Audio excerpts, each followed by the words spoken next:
അസ്സലാമു അലൈക്കും വറഹ്മത്തുള്ളാഹി വബറകാതുഹു. അൽഹംദുലില്ലാഹ് വസ്സലാത്തു വസ്സലാമു അലാ റസൂലിഹിൽ അമീൻ വഅലാ ആലിഹി വസഹ്ബിഹി അജ്മഈൻ. അമ്മാ ബഅദ്. വഴിവിളക്കിലെ സവാൽ ജവാബിലേക്ക് പല ആളുകളും അയച്ചു തന്നിട്ടുള്ള ഒരു ചോദ്യമാണ് റാബിത്തത്തുൽ ആലമിൽ ഇസ്ലാമിയുടെ ഒരു പേജ് വരുന്ന മാസപ്പിറവിയുമായി ബന്ധപ്പെട്ട കാര്യം. അതിന്റെ വസ്തുത എന്താണ് എന്നതാണ് ചോദ്യം. മുഖ്യമായി രണ്ട് കാര്യങ്ങളാണ്. ഒന്ന്, മത്തലാഴ് പരിഗണിച്ചുകൊണ്ട് മാസം നിർണ്ണയിക്കുക എന്നത് ഭൂരിപക്ഷ പണ്ഡിതന്മാരുടെ അഭിപ്രായമാണ് എന്ന പരാമർശവും, മറ്റൊന്ന് പ്രാദേശിക കാഴ്ചയാണ് പരിഗണിക്കേണ്ടത് എന്ന വിഷയത്തിൽ ഒരു ഇജ്മാ ഉണ്ട് എന്ന കാര്യവുമാണ് പ്രധാനമായും അതിൽ പറഞ്ഞിട്ടുള്ള കാര്യം. ഇതിന്റെ വസ്തുത എന്ത് എന്നതാണ് പലരും അന്വേഷിക്കുന്നത്. ഇതിനെക്കുറിച്ച് പറയാനുള്ളത്, ആദ്യമായി റാബിത്തത്തുൽ ആലമിൽ ഇസ്ലാമി എന്ന് പറയുന്ന സംഘടന എന്താണ്? ഇതൊരു പണ്ഡിത സംഘടനയാണോ? പരിപൂർണമായ സലഫി ആദർശത്തിൽ അനുസരിച്ചുള്ള ഒരു സംഘടനയാണോ? കൂടുതലായി അതിനെക്കുറിച്ച് വിശദീകരിക്കേണ്ടതില്ല. അതിന്റെ പേര് തന്നെ വ്യക്തമാണ്, റാബിത്തത്തുൽ ആലമിൽ ഇസ്ലാമി. ഇസ്ലാമിക ലോകത്തെ മൊത്തത്തിൽ ബന്ധിപ്പിക്കുന്ന ഒരു സമിതിയാണ് ഇസ്ലാമിക് വേൾഡ് ലീഗ്. അതൊരു പണ്ഡിത സംഘടനയല്ല. സലഫി പണ്ഡിതന്മാരായ ആളുകളോ ആശയക്കാരോ മാത്രമല്ല അതിലുള്ളത്. മൊത്തം മുസ്ലിം ലോകത്തെ ബന്ധിപ്പിക്കുന്ന ഒരു സംവിധാനമാണ്. അതിന്റെ സ്ഥാപക നേതാക്കളെ പരിശോധിച്ചാൽ, ഞാനൊന്നോട് വിശദീകരിക്കുന്നില്ല, സ്ഥാപക നേതാക്കൾ ആരൊക്കെയാണ്, അതിലാരൊക്കെ പങ്കെടുത്തു എന്ന കാര്യങ്ങളും അതിന്റെ നയനിലപാടുകളും ഒക്കെ പരിശോധിച്ചാൽ അത് കാണാൻ സാധിക്കും. ഒരു പണ്ഡിത സംഘടനയെ അല്ല. പിന്നെ ഈ റാബിത്തുൽ ആലമിൽ ഇസ്ലാമിയെ ഒരു പണ്ഡിത സഭ പോലെ തെളിവാക്കി കൊണ്ടുവന്ന ആളുകളോട് തിരിച്ച് അങ്ങോട്ട് പറയാനുള്ളത്, ഇതിന്റെ മുഹമ്മദ് അൽ ഈസ എന്ന് പറയുന്ന റാബിത്തുൽ ആലമിൽ ഇസ്ലാമിയുടെ സെക്രട്ടറി, അദ്ദേഹം MBC ചാനലുമായി നടത്തിയിട്ടുള്ള ഒരു അഭിമുഖം, അദ്ദേഹത്തിന്റെ വോയിസ് തന്നെ കേൾക്കാൻ സാധിക്കും. പിന്നെ അൽ ഖലീജ് ഓൺലൈൻ പത്രത്തിലും അതിന്റെ റിപ്പോർട്ടുകൾ മറ്റ് പലതിലും വന്നിട്ടുണ്ട്.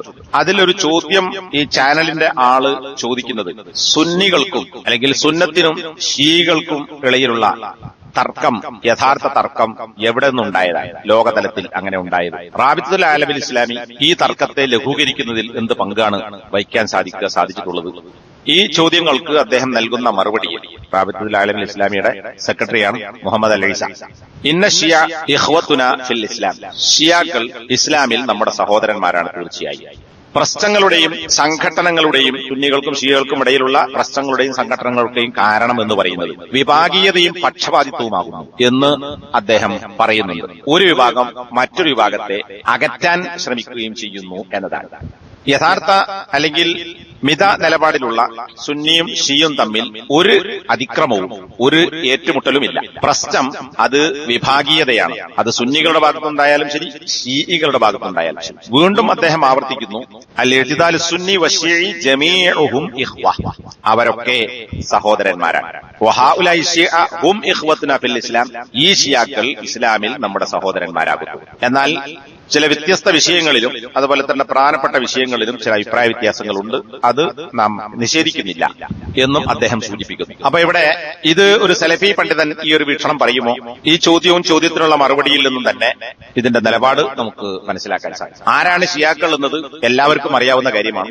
അലി റളിയല്ലാഹു അൻഹു ആയിരുന്നു പ്രവാചകൻ ആകേണ്ടിയിരുന്നത്, ജിബ്രീൽ തെറ്റിയതാണെന്നും അങ്ങനെ വാദിക്കുന്നവരും, അലി റളിയല്ലാഹു അൻഹു ഇലാഹാണ് എന്ന് വാദിക്കുന്നവരും, നബി സല്ലല്ലാഹു അലൈഹി വസല്ലമയുടെ സഹാബികളിൽ 4 പേരൊഴിച്ച് ബാക്കിയൊക്കെ ഇസ്ലാമിൽ നിന്ന് മുർത്തത്തായി പോയവരാണെന്നും, ആയിഷ റളിയല്ലാഹു അൻഹ അടക്കമുള്ള നബി സല്ലല്ലാഹു അലൈഹി വസല്ലമയുടെ ഉമ്മമാരായ ഭാര്യമാർ നബിയെ വഞ്ചിച്ച് ജീവിച്ച വേശ്യകളാണെന്നും, അബൂ സിദ്ദീഖിനെയും ഉമർ ഖത്താബിനെയും ശപിക്കണമെന്ന് പറയുകയും ഉമർ ഖത്താബിനെ കൊന്ന ഘാതകന്റെ പേരിൽ വലിയ ജാറും നേർച്ചയും ഉത്സവങ്ങളും നടത്തുകയും ചെയ്യുന്നവരും, ഇങ്ങനെ മുസ്ലിം സമൂഹത്തെ മൊത്തത്തിൽ സഹാബത്തിനെ അടക്കം 4 ആളൊഴിച്ച് ബാക്കിയുള്ളവരെ അടക്കം ഈ ജാതി അഭിപ്രായം വെച്ചു പുലർത്തുന്ന ആളുകൾ, അതുപോലെ തന്നെ എല്ലാവിധ ഷിർക്കിന്റെയും ബിദ്അത്തിന്റെയും ഖുറാഫാത്തിന്റെയും ഹോൾസെയിൽ വിതരണക്കാരും അതിന്റെ സ്ഥാപകരുമായ, ജാറങ്ങളില്ലാതെ ജീവിക്കാൻ കഴിയാത്ത അഹ്ലുസുന്നത്തിന്റെ ആളുകളോട് ഇത്രക്ക് കഠിനമായ ശത്രുത വെച്ചു പുലർത്തുന്ന ഈ ഷിയാക്കളെ സംബന്ധിച്ച് ഒരു മൻഹജ് സലഫ് അംഗീകരിക്കുന്ന ആൾക്ക് അല്ലെങ്കിൽ ആളുകൾക്ക്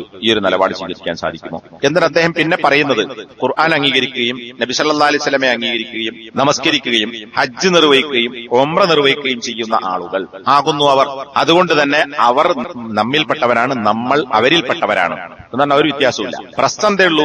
നേരത്തെ പറഞ്ഞ വിഭാഗീയതയും പക്ഷപാതിത്വവുമാണ്, ഇല്ലായ്മ ചെയ്യാനുള്ള ശ്രമങ്ങളുമാണ്. ഇനി ഈ ഇബ്നു അബ്ദുൽ ബറിന്റെ ഇജ്മാഉം റാബിത്തുൽ ആലമിൽ ഇസ്ലാമിയുടെ ഫത്വയുമായി അത് പേറി നടക്കുന്ന ആളുകൾക്ക് അവരുടെ വാദത്തിന് അനുകൂലമായ മറ്റൊരു തെളിവ് കൂടി ഈ വാചകത്തിലുണ്ട് എന്ന് ഉണർത്തുകയാണ്. കേരളത്തിലെ സമസ്തക്കാരെയും ഇന്ത്യയിലെ ബറേൽവി, സൂഫി, ഖുബൂരി ആളുകളെയും മുസ്ലിങ്ങളായി അംഗീകരിക്കുകയും അതിനുവേണ്ടി വാദിക്കുകയും ചെയ്യുന്ന കേരളത്തിലെ ഈ കൊണ്ടു നടക്കുന്ന നടക്കുന്ന വാടാനപ്പള്ളി, കാരപ്പറമ്പ്, അതുപോലെ തന്നെ അതിന് നേതൃത്വം കൊടുക്കുന്ന ഈ ടീമുകൾ, ഈ വാദമുള്ള വേറെ ആളുകളുണ്ട്, ഇത് പ്രചരിപ്പിക്കുന്ന ആളുകൾ. ആ ആളുകൾക്ക് അവർ പറയുന്ന ഒരു കാര്യം എന്താ, കേരളത്തിലെ സമസ്തകളും ഇന്ത്യയിലെ കുബൂരികളുമൊക്കെ മുസ്ലിങ്ങളായി അംഗീകരിക്കണം. അതിനവർ ഓതുന്ന തെളിവ് മൻ സ്വല്ലാ സ്വലാത്തന വസ്തഖ്ബല ഖിബ്ലതന വഅകല ദബീഹത്തന എന്ന് പറയുന്ന ഹദീസാണ്. ആ ഹദീസിന്റെ വേറെ റിവായത്തുകളിൽ തൗഹീദ് അടിസ്ഥാന വിഷയമായി അതിൽ പറയുന്നുണ്ട്. അത് വേറെ വിഷയം, അത് ഞാൻ മുമ്പ് വിശദീകരിച്ചിട്ടുണ്ട്. ഈ ഹദീസ് ഊതിക്കൊണ്ടാണ് അദ്ദേഹം ഖുർആൻ അംഗീകരിക്കുന്ന, നബിയിൽ വിശ്വസിക്കുന്ന, നമസ്കാരവും ഉംറയും ഹജ്ജും നിർവഹിക്കുന്ന ആളുകൾ എന്ന നിലക്ക് അവർ നമ്മുടെ സഹോദരന്മാരാണ് എന്ന് പറയുന്നത്. അപ്പോ ഇതേ വാദഗതി സമസ്തക്കാരെ മുസ്ലിങ്ങളാക്കാൻ വേണ്ടി പണിപ്പെടുന്ന ഈ ഫത്വ പേറുന്ന ആളുകൾക്ക് ഒരു പടി കൂടി മുന്നോട്ട് പോയി ഇപ്പറയുന്ന റാബിത്തുൽ ആലമീൽ ഇസ്ലാമിയുടെ സെക്രട്ടറിയുടെ വാചകം പിടിച്ചുകൊണ്ട് ലോകത്തുള്ള ഷിയാക്കൾ തന്നെ പൊതു മുസ്ലിങ്ങൾ എന്ന് പേരിട്ടിരിക്കുന്ന കൂട്ടത്തിൽപ്പെട്ടവരാണ്. അപ്പോ അവരെയും തുടരാം, അവർക്ക് വേണ്ടി മൈസ്കരിക്കാം, അവർക്ക് വേണ്ടി പൊറുക്കലിനെ തേടാം. അങ്ങനെ എല്ലാവരും ഭായി ഭായിയായി പ്രഖ്യാപിക്കാനുള്ള ഒരു തെളിവ് കൂടി ഈ വാചകത്തിൽ കാണാൻ സാധിക്കും. ഞാനിത് അത്രയും പറഞ്ഞത് ഈ ആളുകളുടെ, അല്ലെങ്കിൽ റാബിത്തുൽ ആലമീൽ ഇസ്ലാമി എന്ന് പറഞ്ഞാൽ അത് ഒരു ശരിയായ മനഹജനുസരിച്ചുള്ളവരാണോ അല്ലാത്തവരാണോ, എന്താണ് ഇതിന്റെ നിലപാട് എന്ന് മനസ്സിലാക്കാൻ വേണ്ടിയാണ്. എന്റെ നാട്ടിൽ തന്നെ ഓമശ്ശേരി ഈ റാബിത്തുൽ ആലമീൽ ഇസ്ലാമിയുടെ പ്രതിനിധികളായ 3 പേരും, ഈ 3 പേരും മുജാഹിദ് ആശയക്കാരല്ല എന്നുകൂടി ഇതിന് ഉദാഹരണമായി ഇവിടെ സൂചിപ്പിക്കുകയാണ്. ഇനി നമുക്ക് ഇബ്നു അബ്ദുൽ ബറിന്റെ ഇജ്മായിലേക്ക് കടക്കാം. ഇജ്മാ എന്ന് പറഞ്ഞാൽ ഖുർആൻ, സുന്നത്ത്, ഇജ്മാ, ഖിയാസ്. ഇതാണ് പൊതുവെ 4 തെളിവുകളായി, പ്രമാണങ്ങളായി വിശദീകരിക്കപ്പെടാറുള്ളത്.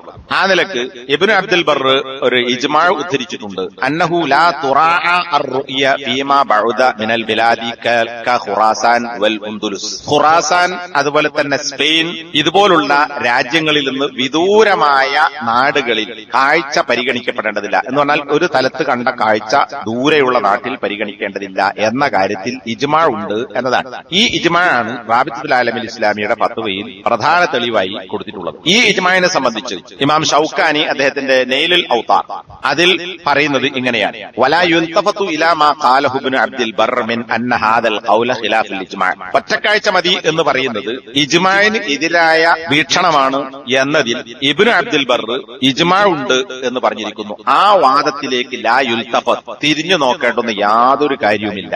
ഇത് കഴിഞ്ഞിട്ട് അദ്ദേഹം ഞാൻ മുകളിൽ വായിച്ച വാചകം ഖാലലി അന്നഹും ഖദ് അജ്മഉ അലാ എന്ന് പറഞ്ഞിട്ട് വായിക്കുന്നുണ്ട്. അപ്പൊ എന്താ, തിരിഞ്ഞു നോക്കേണ്ടതില്ലാത്ത, ഒരു പരിഗണനയും നൽകാൻ യോഗ്യമല്ലാത്ത ഒരു ഇജ്മാ വാദമാകുന്നു ഇത് എന്നാണ് ഇമാം ഷൗക്കാനി അതിനെക്കുറിച്ച് പറഞ്ഞിട്ടുള്ളത്.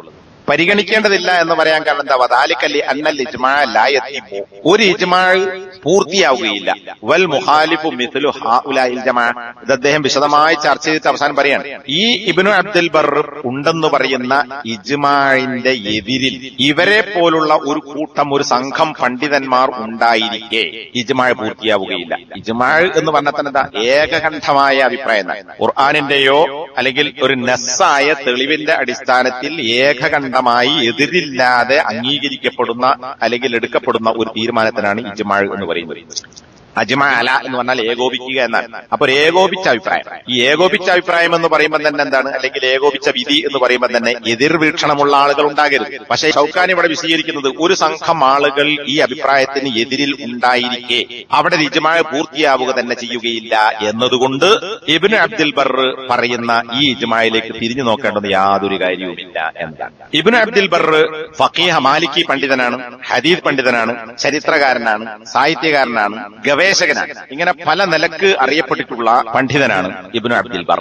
അദ്ദേഹം ഹിജ്റ 368 ജനിച്ച് 463 മരണപ്പെട്ടു. അപ്പൊ ഇവിടെ ഈ ഇജ്മാ ഖുർആൻ പോലെ ഹദീസ് പോലെ തെളിവായി അംഗീകരിക്കപ്പെടേണ്ട ഒരു കാര്യമാണ് ഇജ്മാ എങ്കിൽ ഇദ്ദേഹത്തിന്റെ മരണശേഷം ഹിജ്റ 463 ശേഷം ലോകത്ത് വന്നുപോയ പ്രഗത്ഭരായ പണ്ഡിതന്മാരിൽ എല്ലാവരും ഇത് അംഗീകരിച്ചിട്ടുണ്ടോ എന്നുകൂടി നമ്മൾ പരിശോധിക്കേണ്ടതുണ്ട്. അദ്ദേഹത്തിന്റെ ഈ ജനന കാലഘട്ടം ഇന്ന് ഹിജ്റ വർഷം കൂടി പരിശോധിച്ചാൽ ഇപ്പോ എത്തി നിൽക്കുന്ന ഹിജ്റ വർഷത്തിൽ നിന്ന് അദ്ദേഹം മരിച്ച വർഷം അതുവരെയുള്ള കാലം കിഴിച്ചാൽ 982 വർഷം കഴിഞ്ഞുപോയി. അദ്ദേഹം മരിക്കുന്ന ദിവസമാണ് ഈ ഇജ്മാ രേഖപ്പെടുത്തിയതെങ്കിൽ ഇനി അതിന്റെ കുറെ കൂടി അങ്ങോട്ടാണെങ്കിൽ 1000 വർഷം പിന്നിട്ടുണ്ടാവും. അപ്പൊ നമുക്ക് ഏറ്റവും അവസാനത്തെ ഡേറ്റ് എടുക്കാം. 982 വർഷം കഴിഞ്ഞുപോയി. ഈ ഇജ്മായിന് എതിരായ, അത് സ്വീകാര്യോഗ്യമല്ലെന്ന് പറഞ്ഞ ആളുകളുടെ അവസ്ഥ എന്തായിരിക്കും? ഇവർ ഇസ്ലാമിൽ ഉൾപ്പെടുമോ അല്ല ഇസ്ലാമിൽ നിന്ന് പോകുമോ? ഷെയ്ഖുൽ ഇസ്ലാം ഇബ്നു തൈമിയ അദ്ദേഹത്തിന്റെ അദ്ദേഹത്തിന്റെ മജ്മൂ ഫത്താവയിൽ രേഖപ്പെടുത്തിയ ചില തെളിവുകൾ വെച്ച് നമുക്കത് പരിശോധിക്കാം. അദ്ദേഹം പറയുന്നത് ഒരു ഇജ്മാ ഒരു വിഷയത്തിൽ ഉണ്ടാവുകയില്ല ഇല്ലാ വഫീഹ നസ്സുൻ, ഒരു ഖണ്ഡിതമായ തെളിവ് ഉണ്ടായിട്ടല്ലാതെ. അപ്പൊ വെറുതെ കുറെ ആൾക്കാർ കൂടിയിട്ട് ഇത് ഇങ്ങനെ തന്നെയാണ് തീരുമാനിക്കേണ്ടത് എന്ന് പറഞ്ഞാൽ ദീനിൽ തെളിവാവില്ല. ഇജ്മാഇനും എന്ത് വേണം? ഒരു നസ്സ്, ഖണ്ഡിതമായ ഒരു തെളിവ് ഖുർആനിൽ നിന്നോ സുന്നത്തിൽ നിന്നോ വേണം. ആ തെളിവ് വെച്ചുകൊണ്ടായിരിക്കണം പുതിയ ഒരു വിഷയത്തിലോ കാര്യങ്ങളിലോ ഒരു തീരുമാനം പറയേണ്ടത്. ഇവിടെ നമ്മൾ പരിശോധിക്കേണ്ടത് ഇങ്ങനെ ഒരു നസ്സ് പ്രാദേശിക കാഴ്ച, അല്ലെങ്കിൽ പ്രാദേശിക കാഴ്ച എന്ന് പറയുന്നതിനേക്കാൾ അതിനേക്കാൾ ശരി ഉദയസ്ഥാന വ്യത്യാസത്തിനനുസരിച്ച് ആയിരിക്കണം മാസം ഉറപ്പിക്കേണ്ടത് എന്ന വീക്ഷണം, മത്തലഴ് പരിഗണിക്കണം എന്നർത്ഥം. ആ വീക്ഷണത്തിന് അതാണ് ശരി എന്നതിന്, അല്ലെങ്കിൽ അതിൽ ഇജ്മാ ഉണ്ടാകാൻ എന്താണ് പ്രത്യേകമായ തെളിവുള്ളത്? വസ്തുത പരിശോധിച്ചാൽ ഇതിനെതിരിലാണ് തെളിവ്. ഒറ്റക്കാഴ്ച മതി എന്നതിനാണ് നസ്സുള്ളത്. ആ നസ്സ് നമുക്കൊക്കെ അറിയാം. നിങ്ങൾ മാസം കണ്ടാൽ നോമ്പ് നോൽക്കുകയും മാസം കണ്ടാൽ നോമ്പ് മുറിക്കുകയും ചെയ്യുക എന്ന് പറയുന്ന ഒരുപാട് ഹദീസുകൾ.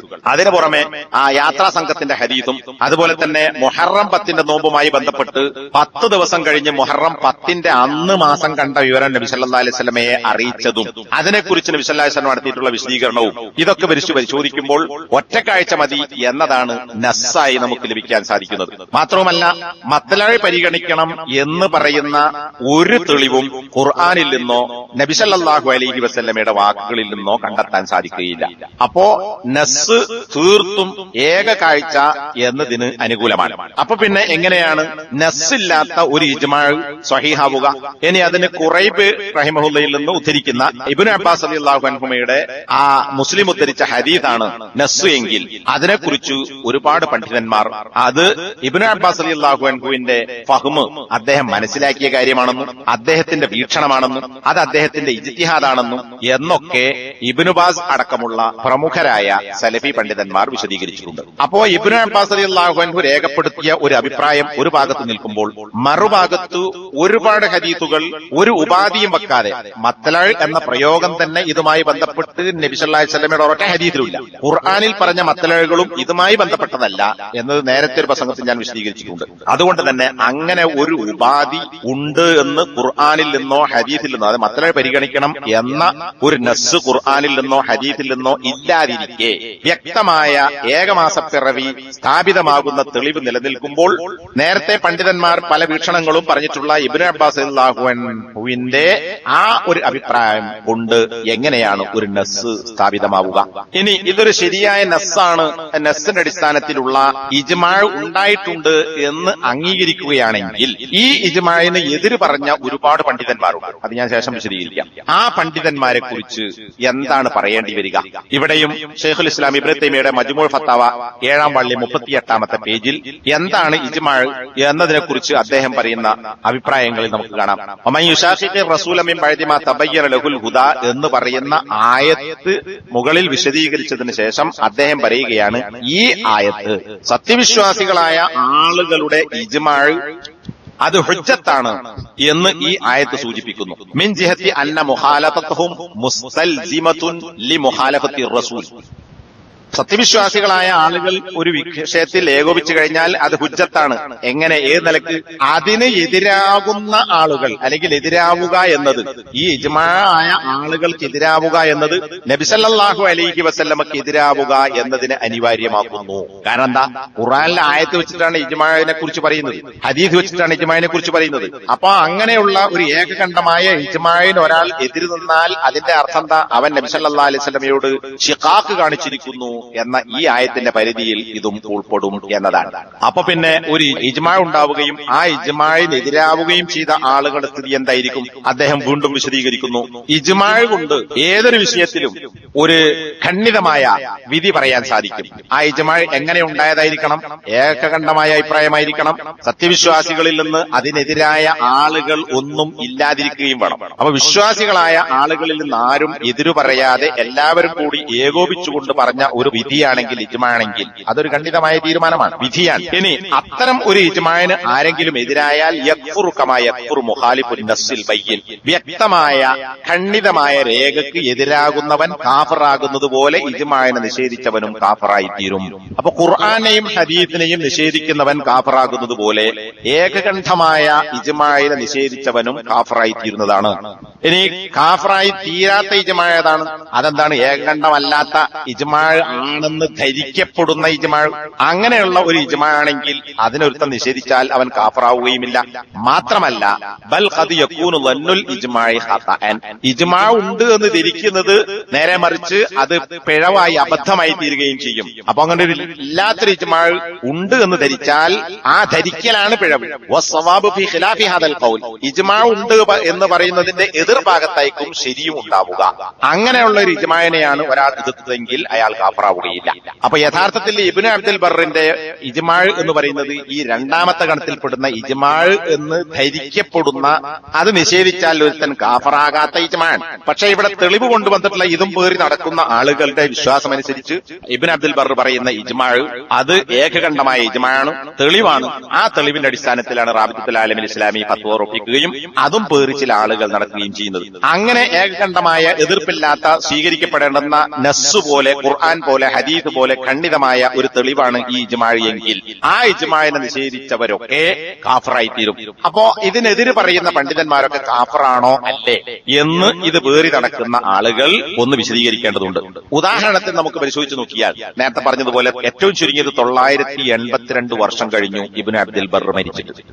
എങ്കിൽ അതിനുശേഷം ലോകത്ത് വന്നിട്ടുള്ള അതിന്റെ ഇമാമിങ്ങളൊക്കെ അവിടെ നിൽക്കട്ടെ, ഹനഫി പണ്ഡിതന്മാർ, മാലിക്കി മദ്ഹബിലെ പണ്ഡിതന്മാർ, ഹംബലി മദ്ഹബിലെ പണ്ഡിതന്മാർ, ഈ ഇതിൽപ്പെട്ട ഒരുപാട് പണ്ഡിതന്മാർ ഒറ്റക്കാഴ്ചയെ അതാണ് ഏറ്റവും ശരിയെന്നും സമർത്ഥിച്ചിട്ടുണ്ട്. അപ്പൊ അവർ ഈ ഇജ്മാഇനെതിരാണ്, ഇവരൊക്കെ കാഫിറാകുമോ? ശാഫിഈ മദ്ഹബിലെ ഒരു പറ്റം പണ്ഡിതന്മാരും ഏകകാഴ്ചയെ അതാണ് ശരി എന്ന് പറഞ്ഞിട്ടുള്ളവരാണ്. അപ്പൊ ഇബ്നു അബ്ദുൽ ബർറിന്റെ ഫത്വക്കെതിരായി, ഇജ്മാഇനെതിരായി. അപ്പൊ ഈ ഇജ്മാ എതിർത്ത 4 മദ്ഹബിലും പെട്ട പണ്ഡിതന്മാരൊക്കെ ഇസ്ലാമിൽ നിന്ന് പുറത്താണോ? ഇനി നേരത്തെ ഇബ്നു അബ്ദുൽ ബർ 463 മരണപ്പെട്ടത് എന്ന് പറഞ്ഞു. അദ്ദേഹം മരിച്ച് 5 വർഷം കഴിഞ്ഞ് ജനിച്ച പ്രമുഖനായ അഹ്കാമുൽ ഖുർആൻ എന്ന് പറയുന്ന ഗ്രന്ഥത്തിന്റെ, അതുപോലെ ഒരുപാട് ഗ്രന്ഥങ്ങളുടെ രചയിതാവായ അറിയപ്പെട്ട പണ്ഡിതനാണ് അബൂബക്കർ ഇബ്നുൽ അറബി, മാലിക്കി പണ്ഡിതനാണ്. അദ്ദേഹം 468 ജനിക്കുന്നത്. ഈ ഇബ്നുൽ അറബി ഒറ്റക്കാഴ്ചയെ സ്ഥാപിച്ച ആളാണ്. ഇബ്നു അബ്ദുൽ ബർ മരിച്ച് 5 വർഷം കഴിഞ്ഞ് ജനിച്ച ഇബ്നുൽ അറബി ഇബ്നു അബ്ദുൽ ബർ പറയുന്ന ഇജ്മാഇനെ ഖണ്ഡിച്ചുവെങ്കിൽ അദ്ദേഹം കാഫിറായത് കുറെ കാലം കഴിഞ്ഞിട്ടില്ല, തൊട്ടുടനെയാണ്. ഹനഫി പണ്ഡിതനായ ഹിജ്റ 790 ജനിച്ച ഇബ്നുൽ ഹുമാം, 541 ജനിച്ച ഹംബലി പണ്ഡിതനായ ഇബ്നു ഖുദാമ റഹ്മത്തുള്ളാഹി അലൈഹി, 712 ജനിച്ച ഹംബലി പണ്ഡിതനായ ഇബ്നുൽ മുഫ്ലിഹ്, 661 ജനിച്ച ശൈഖുൽ ഇസ്ലാം ഇബ്നു തൈമിയ. പിന്നെ അതിനുശേഷം വന്നിട്ടുള്ള ഇമാം ഷൗക്കാനി. ഇമാം ഷൗക്കാന്റെ വാചകം നേരത്തെ പറഞ്ഞു, ഈ ഇജ്മാഇലേക്ക് തിരിഞ്ഞു നോക്കേണ്ട കാര്യം തന്നെയല്ല. അതുപോലെ തന്നെ ഇന്ത്യക്കാരനായ Siddiq Hasan Khan, Sayyid Ahmad Shakir, Sheikh Ibn Baz, Sheikh Nasiruddin Albani, Sheikh Abdul Muhsin Abbad al Badr, ഇത് പ്രധാനപ്പെട്ട ചില ആളുകളുടെ പേര് തന്നെയാണ്. ഇതല്ലാത്ത ഒരുപാട് പണ്ഡിതന്മാർ. ഈ ആളുകളൊക്കെ ഇപ്പറയുന്ന ഇജ്മാ അംഗീകരിച്ചിട്ടില്ല. കാരണം അവരൊക്കെ പറയുന്നത് ഏക കാഴ്ചയെ സംബന്ധിച്ചാണ്. ലോകത്തൊറ്റ കാഴ്ച മതി.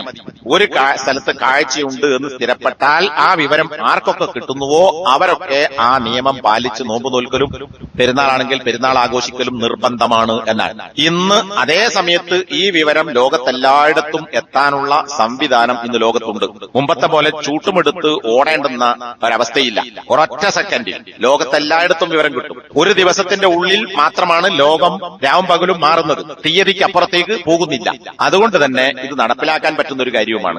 ഈ അഭിപ്രായം സ്വീകരിച്ച ആളുകളൊക്കെ കാഫിറായി തീരുമോ, ആണോ എന്ന് നിങ്ങൾക്ക് വാദമുണ്ടോ?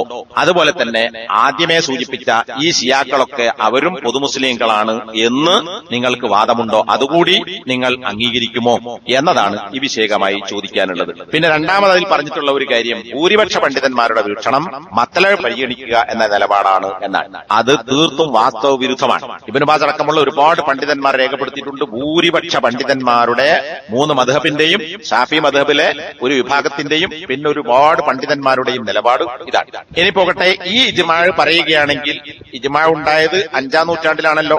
5 നൂറ്റാണ്ടിന് മുമ്പ് ഇനി അതിനുമപ്പുറത്ത് നബി സല്ലല്ലാഹു അലൈഹി വസല്ലം കാലഘട്ടത്തിൽ, അബൂ സിദ്ദീഖ് റളിയല്ലാഹുവിന്റെ കാലഘട്ടത്തിൽ, ഉമർ ഖത്താബ് റളിയല്ലാഹുവിന്റെ കാലഘട്ടത്തിൽ, ഉസ്മാൻ അലി റളിയല്ലാഹു അൻഹുമ ഇവരുടെയൊക്കെ കാലഘട്ടത്തിൽ ഉണ്ടായ നിലപാടെന്താണ്? അവിടെ ഏതെങ്കിലും ഈ മത്ലഅ് വാദം അല്ലെങ്കിൽ ഇഖ്തിലാഫുൽ മത്താഇ പരിഗണിക്കണം എന്നൊരു നയമുണ്ടായിട്ടുണ്ടോ? അപ്പൊ ഏതാണ് ശരി എന്നത് കേൾക്കുന്നവർക്ക് വളരെ കൃത്യമായി മനസ്സിലാക്കണം. അപ്പൊ ഇതുമായി ഓടുന്ന ആളുകൾ, ആ ആളുകൾ ഇത് ഒന്ന് മനസ്സിലാക്കി ഒന്ന് വിശദീകരിച്ചാൽ